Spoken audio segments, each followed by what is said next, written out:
sinabi ni Ombudsman Remulla na first thing na gagawin niya as the Ombudsman hahalungkatin niya ulit yung kaso po ninyo ng confidential fund. Yes, ang halungkatin niya na ng halungkatin lahat sa akin, no? Pero wag lang siya maging selective. Halungkatin niya din yung mabilisan na pag-dismiss ng kaso ng drugs case ng anak niya. At yung iba pang mga kaso at posibleng kaso ng mga kaalyado nila. So, Tiga lang mga kareaksyon, matapang po yun. Matapang po yun mga kareaksyon, yung anak mo raw, Remulla. Remulla yung anak mo raw, na nahulihan ng kus-kus. Tsaka ano ba yun, marijuana ba yun? Remulla, mabilis daw yung pagkakatapos ng kaso ng anak mo. Sumagot ka, Remulla. Nako, bago ka sumagot, mag-relax ka muna. Tapos, yung puso mo, lagaan mo, Remulla. Oo, ayaw ka namin mamatay kasi kailangan ka ng taong bayan.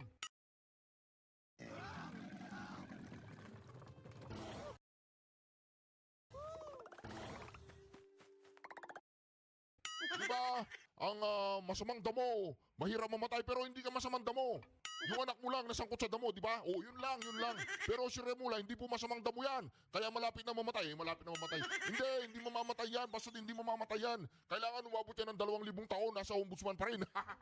Pero mga kareaksyon, ibang klase pong bumanat si VP Sara, no? Yung anak mo raw, Remulla, imbestigahan mo raw yung mabilis na pagkakadismiss ng kaso ng anak mo, di ba? Mahilig sa damo? O hindi. Planted lang yun.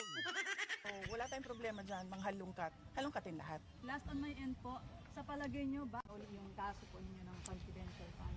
Yes, ang halungkatin niya na ng halungkatin lahat sa akin, no? Pero wag lang siya maging selective. Halungkatin niya din yung mabilisan na pag-dismiss ng kaso ng drugs case ng anak niya. Iba Talaga ang naman, sitwasyon kumpara doon sa pagharap nila sa Senate Blue Ribbon. nung sila nasa Senate Blue Ribbon. Ay, happy birthday pala muna kay Ma'am Sara Diskaya. Birthday ba niya? Ayun, pulang-pula, oh. Mukha nga nagbago nga, no? Oo. Eto po, ang balita, hindi na daw ho makikipagtulungan Yan na.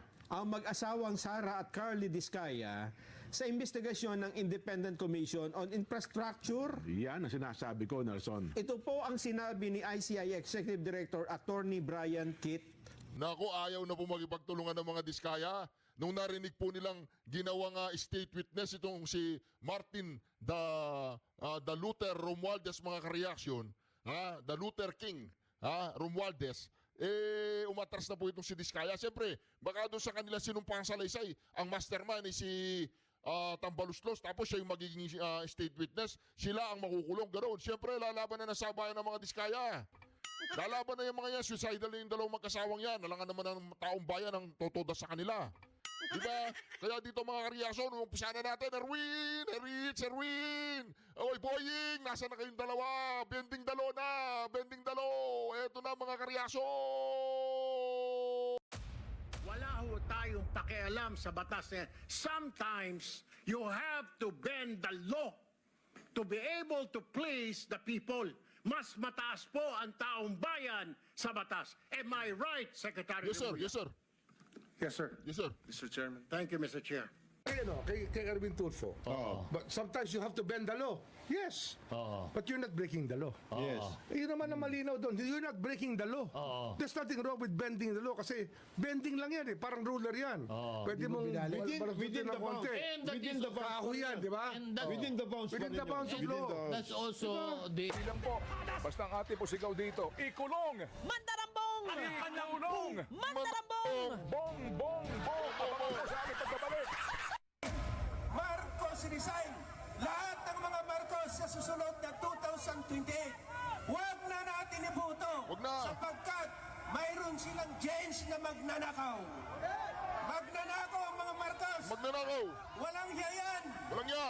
Tarantado ka, Marcos! Tratado ka! Ukininam, Marcos! Ukininam! Tarantado ka! Tratado ka! Ukininam! Ukininam! Tarantado ka, Marcos! Tratado ka! Ukininam! Ukininam! Walang hiya ka! Walang ya ka! Sinungaling ka! Sinungaling ka! Akala ko ikaw ang pag-asa ng bayan. Ikaw palang papatay sa bayan. Ama! Walang niya. Kaya sa 2028, pagkaisan natin ay bangon muli ang Duterte. Si Sara ang presidente natin. Sara Duterte. Duterte. Duterte. Duterte. Duterte.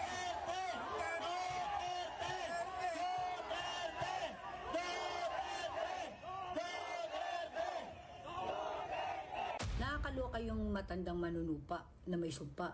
Hoy, Dilima di Saba. Tatawagin mong brat ang Vice President dahil hindi siya umattend? Masyado ka nagmamalinis eh. Hoy, matandang manunupang may sumpa. Dahan-dahan ka sa pagsasabi ng brat. Meron mang brat dito, ikaw yun. Kasi mahilig ka sa brat.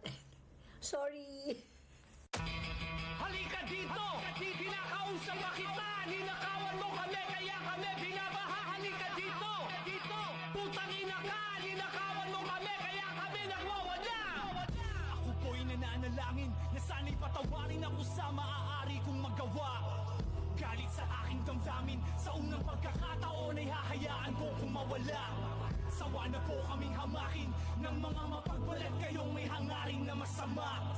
Nasa taas ay hihilahin at ipaparanas namin ang impyerno dito sa baba. Mga sakim, marapat lang ang napanagutin. Maliit o malaki ang nakaway nakapakin. Sibakin, sarap nilang sunugin paslangin. Kung pwede pakitulak sa bangin. Totoo nga kapatid ng magnanakaw. Sinungaling mas masahol pa sa hayop ang mga pag-uugali. Bato-bato sa langit ang tamaan na isasabi. Saluhin niyo mga ganid ang naipon naming galit.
Nag-start talaga ito dahil noong 2016 nagpo-protesta tayo, wala tayong makuha na oras sa ABS, wala tayong makuha sa Channel 7, wala tayong makuha sa Inquirer, wala tayong makuha sa Philstar, binabanat-banatan tayo ng Rappler.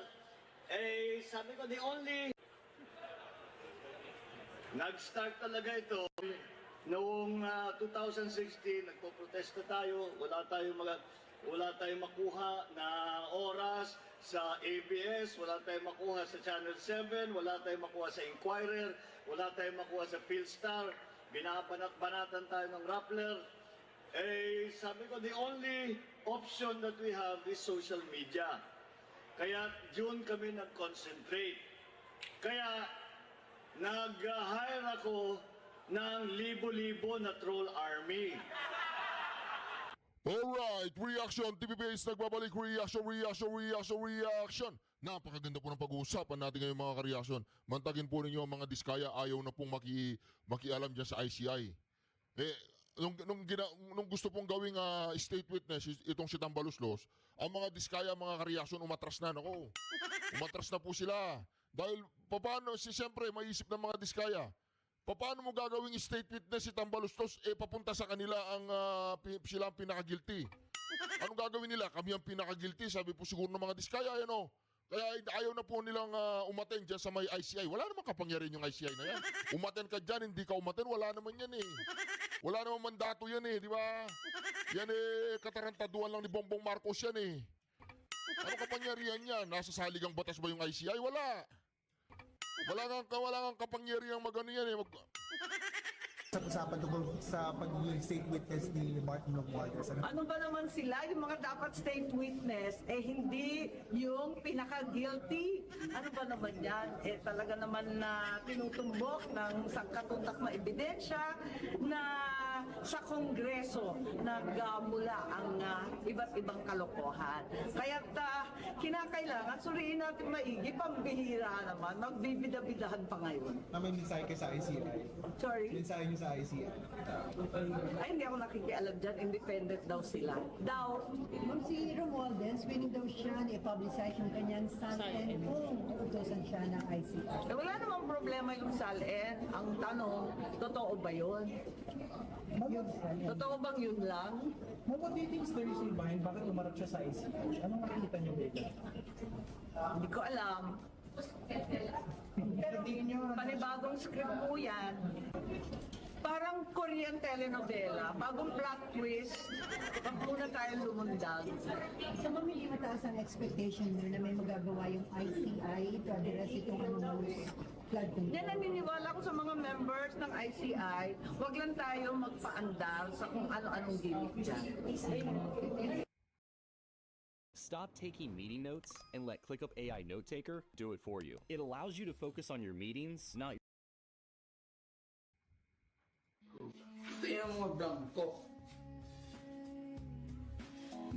Dito po nagsimula ang lahat. Nang ang Pangulong Duterte ay nagalit sa 2025 national budget na maraming blanco. Nako. Ayan po mga reaksyon. Yung mga blanco. Hindi mo na nagpas ilo with blank. You have to be completely understand. That is not allowed.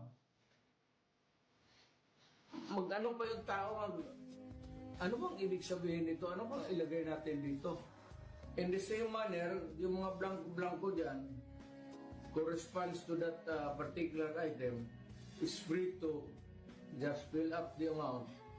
Para ka binigyan ka ng Tama. blanco check dyan. O sige, bahala na kung ano ilagay ninyo. Yes. Sir, kunin lang po namin yung reactions ninyo regarding Yung?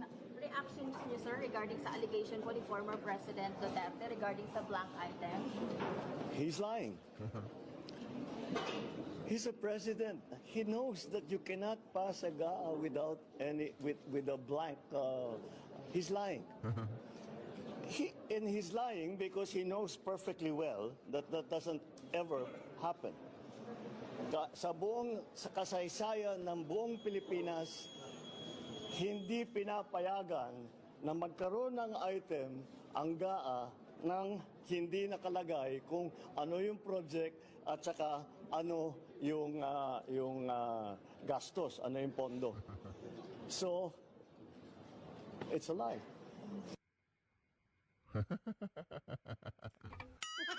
Sino yung nagsisunungaling, Bongbong Marcos? Ikaw o Pangulong Duterte? May hawak na papel ang Pangulong Duterte. Kaya nagkandaletse-letse yung mga ano nyo eh, di ba? Nagkandaletse-letse na. Di ba mga reaksyon? Oh, yan ang lay-lay ang sinasabi mo dyan, di ba? Usapan tungkol Kanina po, mukhang humarap. Ito na, yung mga diskaya, ayaw na. Ayaw na ng mga diskaya, mga kareaksyon, umayaw. Katarantaduhan ang gusto nilang gawin eh, di ba? Tsaka wala namang mandato yung ICI na yan, kaya hindi ka umaten dyan, wala nang problema eh, no? Kanina po, mukhang humarap sa ICI ang mag-asawang Diskaya. At doon po ay mukhang iba Ano ang nangyari? sitwasyon ngayon, Nason. Oo nga, ano? Na iba Talaga ang naman, sitwasyon kumpara doon sa pagharap nila Sa Senate Blue Ribbon. nung sila nasa Senate Blue Ribbon. Ay, happy birthday pala muna kay Ma'am Sara Diskaya. Birthday ba niya? Ayun, pulang-pula, oh. Mukha nga nagbago nga, no? Oo. Eto po, ang balita, hindi na daw makikipagtulungan Yan na. ang mag-asawang Sara at Carly Diskaya sa investigasyon ng Independent Commission on Infrastructure. Yan ang sinasabi ko, Nelson. Ito po ang sinabi ni ICI Executive Director Attorney Brian Kit Osaka. Oho. Paliwanag daw ng mag-asawa, umaasa silang makakakuha ng rekomendasyon bilang state witness kapag nakipag-cooperate sila sa ICI. Oho. Tinatanggap rin umano ng komisyon ang ibinigay na impormasyon at dokumento ng mag-asawa. Oo nga naman, di ba? Ano nga naman ang mapapala nila? Wala silang mapupurbecho sa mga usaping ito. Oo Di ba? nga. Kasi sa ICI, ang totoo, sila ang unang talaga nagbanggit ng mga pangalan. Nelson, doon sa mga first 2 hearings ng Blue Ribbon na ang chairman noon ay si Senador Rodante Marcoleta pa. Yun nga. Diba? Ay, ang sabi naman nung isa na dapat umattend din, dating DPWH Yusek Roberto Bernardo, hindi rin sumipot. Ay, hindi na naman. May sakit daw. Pangatlo na yan ni Yusek Bernardo. Talaga naman. Di ba? Noong nakaraan kasi, una, humiling siya. Pwede ba, pagpalibay, naayos ko lang itong papel. Pangalawa, nag-request ulit. Pangatlo, ngayon, may sakit na. May sakit na. Yun lang. Ano ba sabi ni Attorney Brian Osaka? Pakinggan nga ho natin. Tungkol dyan sa sasagawa ng hearing na ICI kanina. Attorney. First, we had supposed to have former Yusek Bernardo was supposed to appear again before the ICI, but instead his lawyers came and requested for a resetting. The reason behind is that he is supposedly sick. He submitted his medical certificate, and it will be moved to next week. Okay. Second, the spouses Diskaya appeared before the commission, and upon the advice of their counsel, they invoked their right to self-incrimination and manifested that they will no longer cooperate with the investigation being conducted by the ICI. So that would be the 2 announcements that I am sharing and informing the media and the public. He said that there was a statement by Commissioner Singson regarding his own personal take, yung sa kanyang opinion na as of now, he sees no witness or no person who may be recommended by the commission as state witness. However, I believe, and I saw the interview, that he qualified that as his own and not by the commission. So because of that, they are now saying that they will no longer appear before the commission and cooperate. If free, unlimited electricity exists and has for over 100 years, why don't we see it everywhere?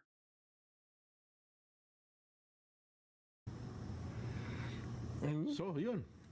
Mukhang ginigita po nila kanilang karapatan. Batay daw po sa payo ng kanyang mga abogado. Wala. Kasi magiging ano nga naman, self-incrimination. Yes. Diba? Self-incriminating mga sasabihin nila. Ang magiging problema dyan, mag-produce kayo ngayon ng ebidensya laban sa mga Diskaya. Ayan. Kung mayroon maipoproduce laban nga sa kanila. Kasi ang lilitaw dyan, kontrata di ba? Kung kontrata, may papel yan, may dokumento. Yes. Paano mo ngayon palilitawin na ito ay may anomalya sa kontrata kung may papel? Jen and Nelson, good afternoon. Ngayon nga, yan yung binanggit nating balita, hindi na makikipagtulungan ng mag-asawang Diskaya sa isinasagawang investigasyon ng Independent Commission for Infrastructure o ng ICI. Ayan ang naging pahayag ng ICI matapos na naging pagdinig ng komisyon ngayong hapon.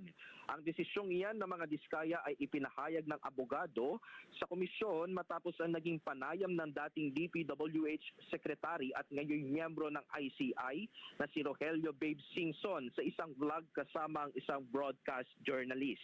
Sa naging pahayag kasi ni Singson ay sinabi nitong hindi siya sang-ayon na gawing state witness ang mag-asawang kontraktor dahil para sa kanya ay hindi sila ang pinaka-least guilty at tinawag pa ang mag-asawa bilang principal players. Dahilan para madaming Pilipino anya ang nagagalit Sa panayam din na iyan ay sinabi ni Singson na yan ay base lamang sa kanyang personal na pagtingin at hindi ng komisyon dahil anumang hakbangin ng ICI ay dadaan sa botohan. Bagamat hindi na makikipagtulungan ng mga diskaya ay wala namang nakikitang implikasyon ng ICI sa desisyong iyan ng mag-asawa dahil para sa kanila ay marami pang mga resource person na kanilang maiimbitahan at makapagbibigay sa kanila ng testimonya na kinakailangan sa pag-usad ng investigasyon. Yan ang Nelson. Ayun. Pero dyan sa pagdinig kanina, kinumpirma ba yung mga bagay na yon? Yan na Nelson, yun mismo ang binanggit ng Executive Director ng ICI na si Attorney Brian Kit Hosaka. Bagamat hindi namin narinig yung pahayag mismo ni Attorney Cornelio Samaniego, yung abogado na mag-asawang Diskaya, ay yan daw ang sinabi ng mga Diskaya sa naging pagdinig sa komisyon ngayong hapon. Ayun. So hindi ba magagamit yung... Di ba meron silang binasa doon sa Senado, yung affidavit nila? Hindi ba pwedeng gamitin yon?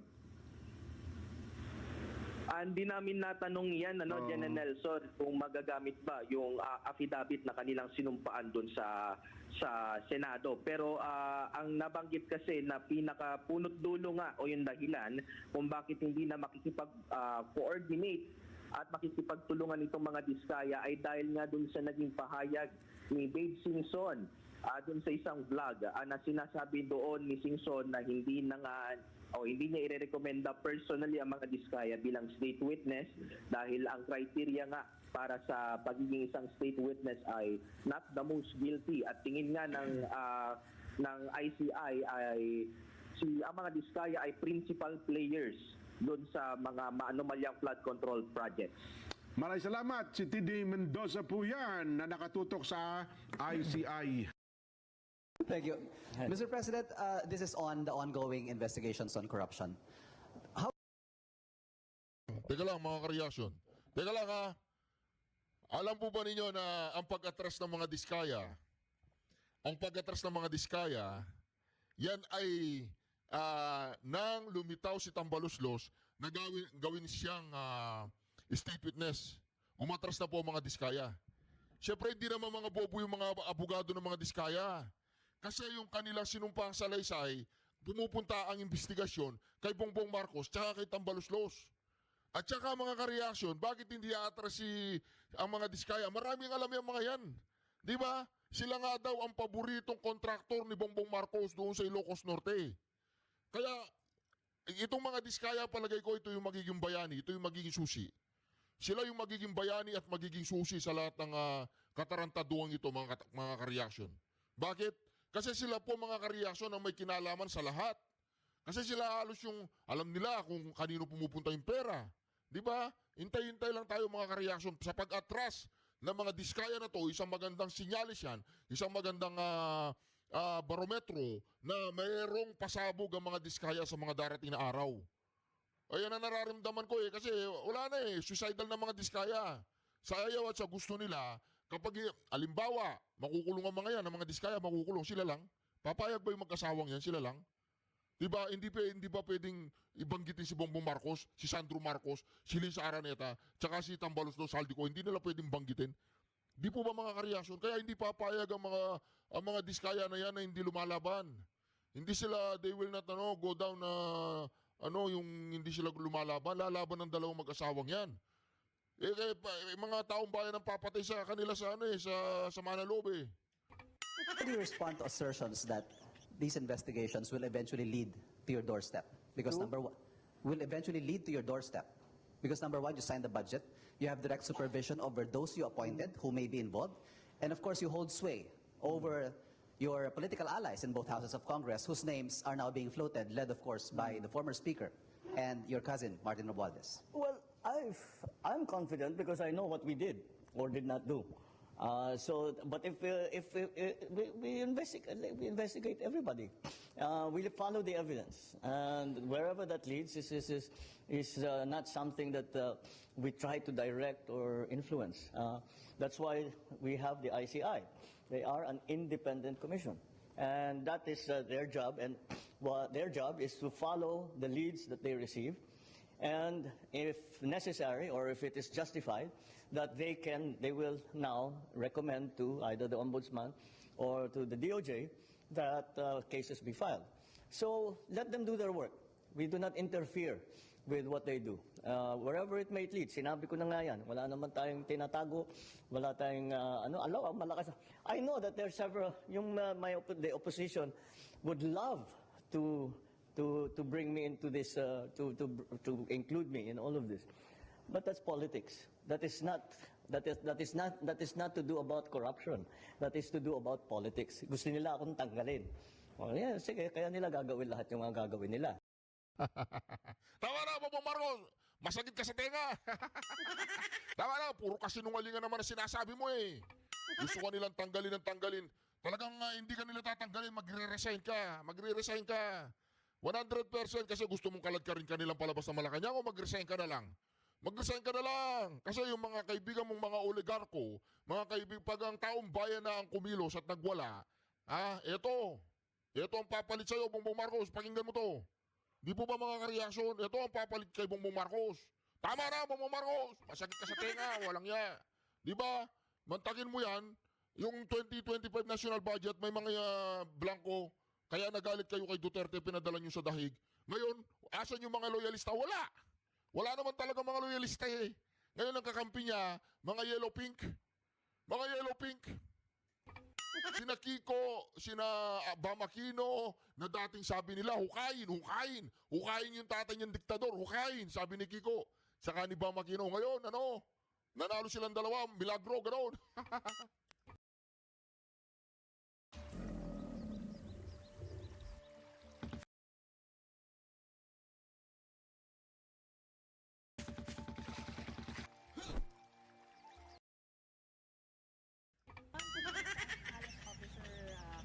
Ay nag-react din po dun sa mga naging pahayag niyo po kahapon. May sinabi po siya na puro salita, puro bintang, walang ebidensya, walang kwenta. At sinabi rin po ni Yusek Castro na ang Marcos administration daw po ay nililinis daw po yung mga naiwanan daw po na mga corruption po ng dating administration, which is your father po ni PRRD.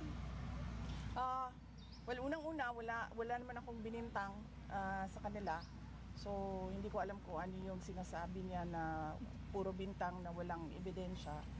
At pangalawa, rightly so, no? Hindi lang dapat sa administrasyon ni Pangulong Duterte. Kung meron pa sa administrasyon ni Pangulong Aquino, ni Pangulong Arroyo, lahat. Kasama na rin yung iskandalo sa korupsyon sa administrasyon ni Pangulong Marcos. So wag silang selective. Wag silang Duterte ng Duterte lang. Kasi kung totoong korupsyon ang pinag-uusapan natin, hindi naman kahapon lang ang korupsyon eh. Ngayon lang siya lumaki ng ganito kagrabe na nasira yung ating bansa. Pero yung korupsyon, matagal na nareklamo yan ng bayan. Ma'am, yung nare-reactan po ni Yusek Castro din sa parang puro salita at pambibintang is yung sinabi niyo po kahapon na the Marcos seeks to remain in power. Oo, yes. Hindi pagbibintang yan, may ebidensya yan. Unang-una, yung kanilang failed na, ano yung papapirma nila? Yes. Yung failed na People's Initiative nila sa pagpapa-amenda ng saligang batas. Pangalawa, yung itong Congress na ito, pag upo nila ay sinabi kaagad na priority nila ang charter change, no? At doon sa pag-uusap namin ni dating Pangulo na siya, ni BBM, doon sa pag-uusap namin ni BBM at ni Senator Amy Marcos noong October, na bago siya umalis ng October last year po ito. Hindi. Years ago. Bago siya umalis papuntang Amerika, nagkausap kaming tatlo. Doon sinabi ni BBM na alam niya ang galawan ng charter change. So hindi yan walang ebidensya. Nasa papel yan, yung PI na ang laki ng gastos ng gobyerno. charter change yon. Yung statements ng House of Representatives pag upo nitong 20th Congress na charter change ang prioridad, nasa papel yon. Ma'am, was it in 2023, ma'am? Or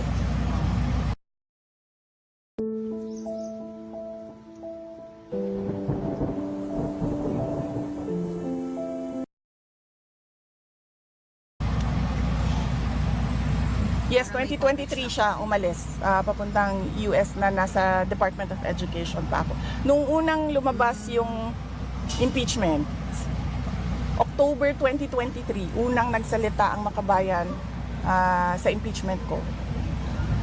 Kinumpronta ko siya at yung discussion na yon umabot sa charter change.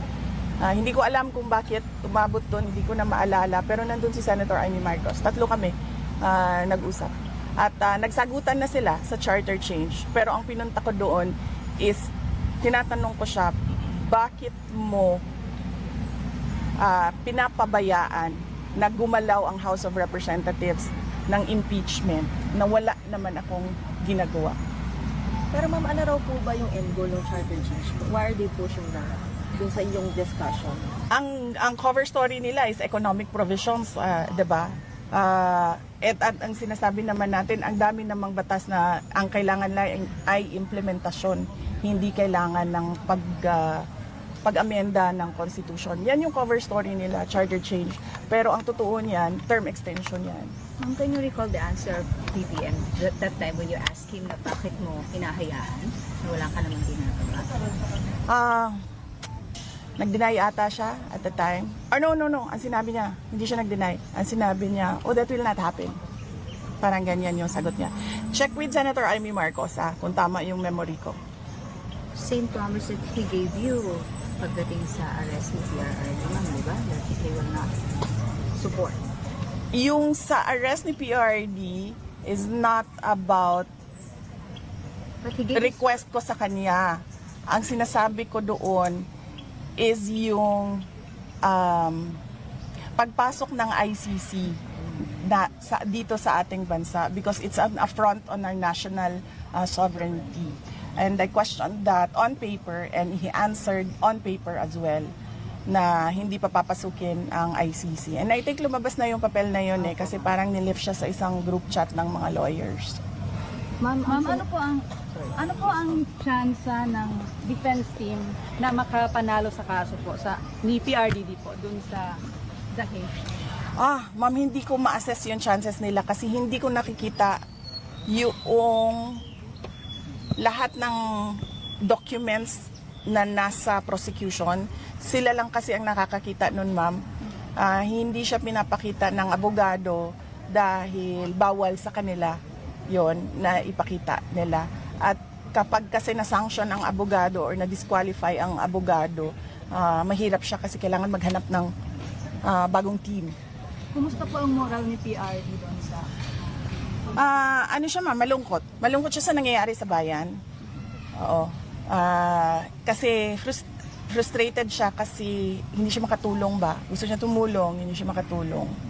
Sa mga nangyayari ngayon? Yes, ma'am. Mga controversies? Yes, ma'am. Sa nangyayari na korupsyon sa administrasyon. Reaction niyo po sa sinabi ni Ombudsman Remulla na first thing na gagawin niya as the Ombudsman hahalungkatin niya ulit yung kaso po ninyo ng confidential fund.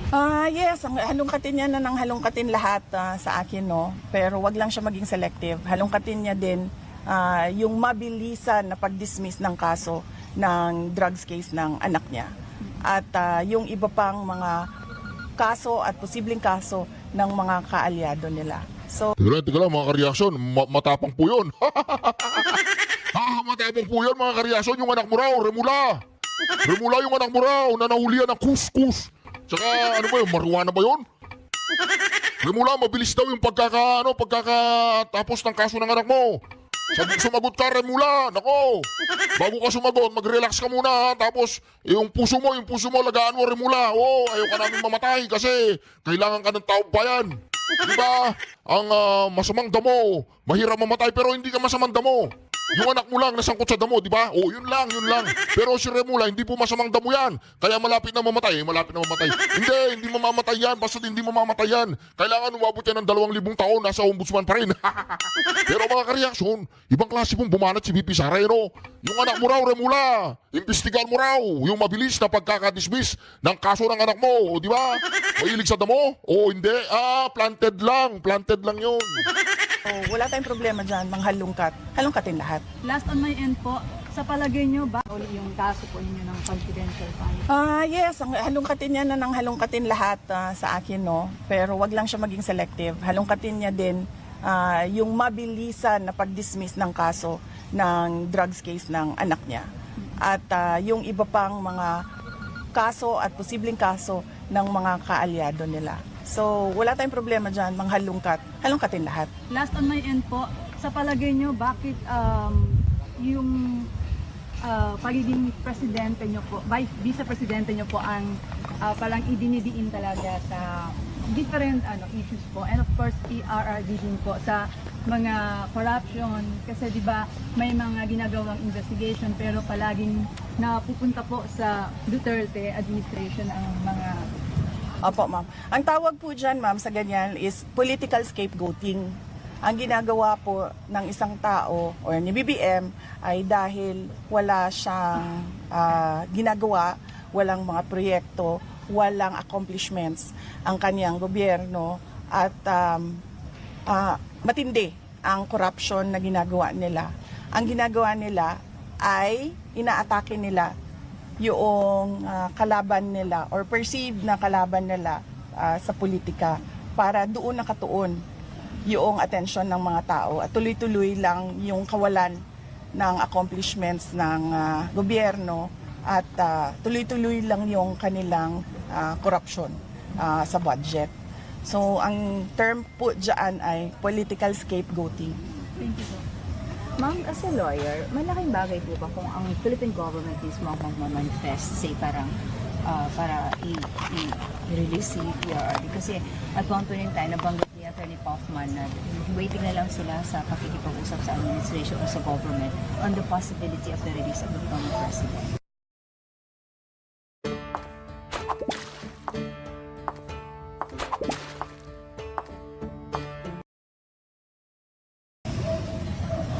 Hindi ko alam, ma'am, kung hindi ko po masabi kung ano po kung positive ba yon para sa kaso ni dating Pangulong Rodrigo Duterte kung ang gobyerno ng Pilipinas ang magsabi na i-release siya pabalik dito sa Pilipinas or kahit saan man. Pero sa paniwala ko naman, ma'am, umaabot lahat ng mga ginagawa ng Philippine government doon sa ICC. Tulad na lang noong sabi ko, pagpapasalamat namin, pamilya, sa Senate resolution na nagsasabi na bigyan ng house arrest si dating Pangulong Rodrigo Duterte for humanitarian considerations. At totoo din naman kasi talaga dahil this is a fragile and ailing 80-year-old man. At hindi niya gawa-gawa yung kanyang sakit. Nakikita talaga sa mga laboratory tests. Nakikita ng mga doktor. Ma'am, if ever, are you willing to talk to the President for the sake of PRRD? No, ma'am. Hindi ko kakausapin si BBM para kay dating Pangulong Duterte. Dahil ang sa akin is yung ginawa nila na kidnapping ng isang Pilipino sa loob, government kidnapping ng isang Pilipino sa loob ng ating bansa. There's no going back sa ganun, ma'am. Trabaho niya yun At trabaho niya yun in a sense na inaprubahan niya na hindi niya dapat ginawa bilang isang Pangulo. Kung ano man yung problema legal problem ni dating Pangulong Duterte ngayon, ay problema na yon niya at syempre ng pamilya namin dahil ama namin siya. Pero for me, to go to him and request on behalf of former President Duterte, no. Ma'am, yung Because there's no going back sa ginawa nila na rendition. Ma'am, yung host country po na nag-agree na tanggapin si PRRD, within Europe po ba ito? Hindi ko masabi, ma'am. Hindi ko masabi kung anong country yon dahil unang-una, hindi siya pinapalabas ng ICC at kung magsabi man ako kung anong continent siya, baka mag-speculate yung mga tao. But at this point, they're still open po to accept and then they meet the standards po of the ICC in case po na mapagbigyan ng interim members.